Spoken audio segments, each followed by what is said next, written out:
Hello guys, welcome back to Mornings with Granny. I hope you're having a good day. I wanted to show you some mail I received. This is from Jimmy and Jane in Tennessee. And they sent 2 handkerchiefs. How many of you guys still use these? My grandmother always had one in her purse, and I put them in mine also. Thank you. Yeah, birthday's just around the corner. Big 70. Boy, time has went by fast. I know I say that each time, but it seems like it goes faster. And this is from Sari, and Sari's in Pennsylvania. Thank you, Sari. Always good to hear from you guys. All right, let's see. Mr. Gizmo is definitely going to the vet Wednesday. I am dog sitting this weekend, so he can go to the vet Wednesday. So that's a good thing. Not good that he's going to the vet, but good that I'm dog sitting so he can go to the vet. That's what I'm saying. I am keeping it's a female dog, and she's comes up about my waist. She's very lovable. She's a good dog. All right, guys, let's talk about everybody's favorite subject, rising prices. Mom got her light bill the other day, and she was about in tears when she told me it was almost a third of her paycheck to pay that light bill. Her light bill was close to $400. I was gone for 2 weeks, and my light bill was 30% higher this time. I can't figure out why. I don't know why. I cut everything off when I leave. My thermostat is on 60. I go around, turn everything off except for the stove and the refrigerator. But my light bill was 30% higher with me gone 2 weeks. I don't get it. So anyway, let's talk about ways to lower light bills or electric bills, however you want to say it. First of all, my thermostat is on 60. I keep it on 60, except for in the morning, I turn it up to 69 for me to take a bath or a shower, just to knock the chill out of the air. Then it goes back down to 60. In the summertime, I keep it at a higher rate. It depends on the humidity. I might have it on 68 because humidity is awful and everything feels damp, or I might have it on 80. It just depends.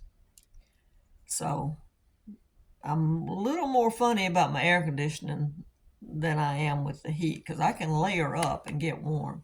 I have electric heaters, electric fireplace in the living room, electric heater in my bedroom. So Gizmo and I will stay in either room and have that on to cut the bill. And of course, lights, your overhead lights, like the chandelier here. I've got 4 light bulbs. I think they're 40 watts in there. You could honestly unscrew 2 of them, and then if you needed it, screw them back in to save on that. Cut your lights off when you leave the rooms for an extended period of time. I don't mean when you just walk into the kitchen to get something and you're coming right back, but if you're going to be gone out of the room 30 minutes or more, cut the lights off. It does save a little bit. I know light bulbs don't burn that much. In fact, I looked up how much LED versus CFL versus incandescent bulbs, the old-timey bulbs that we had, burn. And I think this was based on a 60-watt incandescent, and I forget what the equal is in the LED or CFL. Someone can tell me. But it says if you burn them 5 hours a day, the survey was from December of 23, 5 hours a day at 10 cents kilowatt hour. For 1 year on the LED, it would cost $1.83.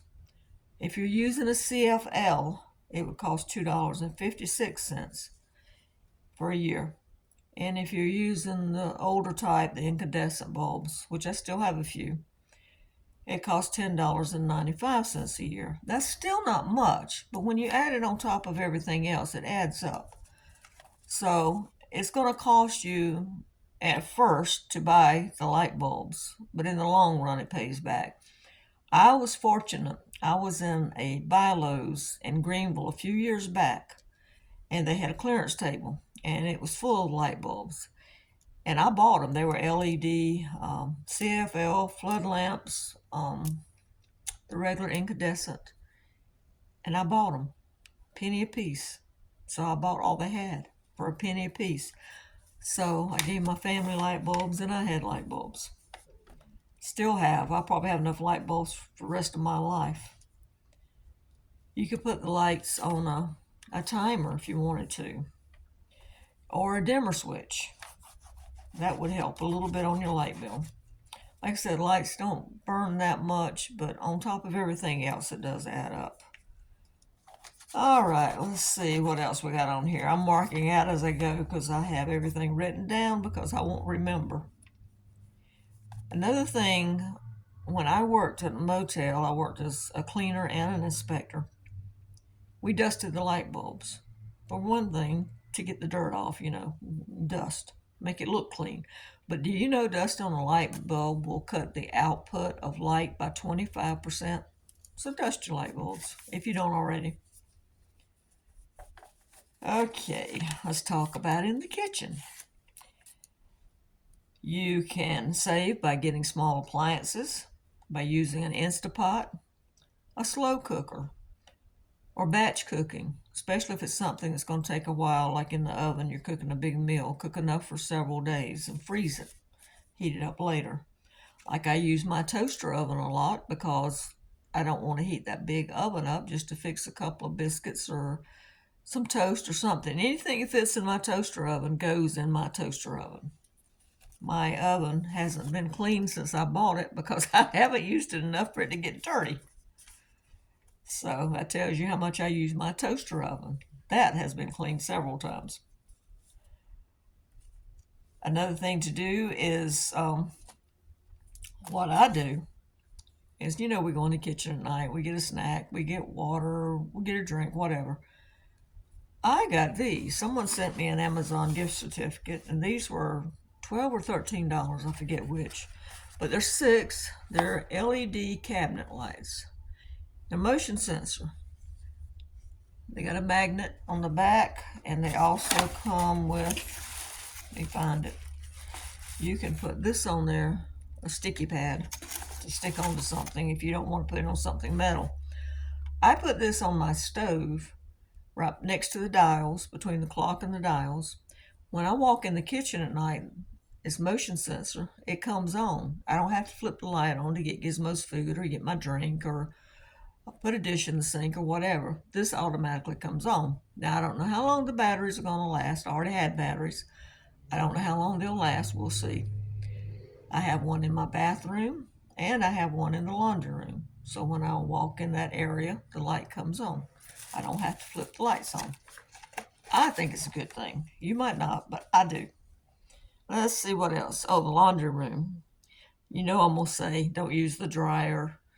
Hang out your clothes if you can. Or if you use the dryer, then make sure it's a full load.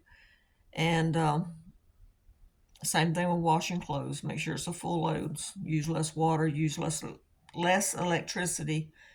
And I also use cold water. There's some debate about whether it's better to use hot, better to use cold. I've always used cold water. I'm not going to say always. Wait a minute, let me back up. There have been very few times I have used hot water. Most of the time, I use cold water. I don't want somebody to call me on that. So,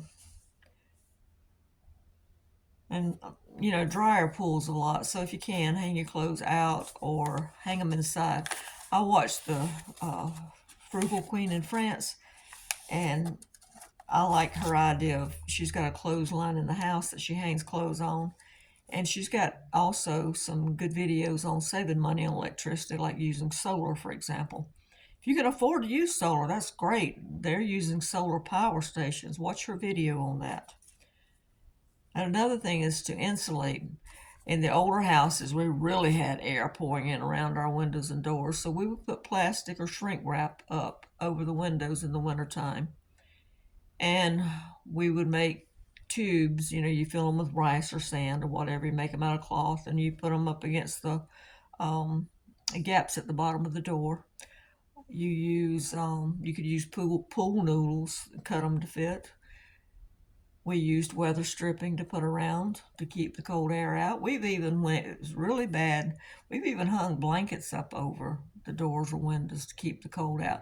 We lived in one place when I first got married. We lived with my husband's mother, and we stayed upstairs. We didn't stay long, but we stayed upstairs, and it was so cold. You would think the heat would rise, but it was so cold upstairs that we would wake up in the morning, there was ice on the inside of the windows. That's how cold it was. And I'm sure a lot of you have lived in houses like that and might still live in houses like that. So just do what you can to save on those power bills, because they keep going up as everything else. I think that's about all I had to talk about. If you would, I know there's a lot more ideas out there, a lot more ways to save. If you would, please put them in the comments below so that I can read them, and it'll help the other viewers too. All right, guys, I hope you have a good day. Please give this a thumbs up, and if you haven't subscribed, please subscribe. Thank you.